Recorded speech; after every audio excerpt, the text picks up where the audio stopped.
Salam əziz doğma xalqım. Suallarınıza cavab olaraq bildirmək istəyirəm ki, Pozner çox təhlükəli jurnalistdir və istədiyini alan birisidir. İstədiyini ala bilmədikdə fənlərinə əl atır.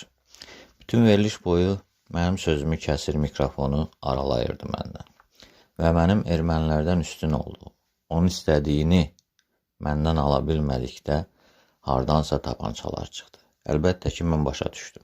Tapançalar bir gün öncə hazırlanmışdı və onun pik nöqtədə sözləri hazır idi. Hansı ki, bizim Azərbaycana qarşı böyük bir fən işlətmək istəyirdi. Və mən tapançanı onun üzərinə qaldırmadıqda onun gözlərində oxudum ki, qaldır, qaldır və mən səni məhv edim. Alınmadı və o çox sağ oldan başqa heç nə söyləyə bilmədi.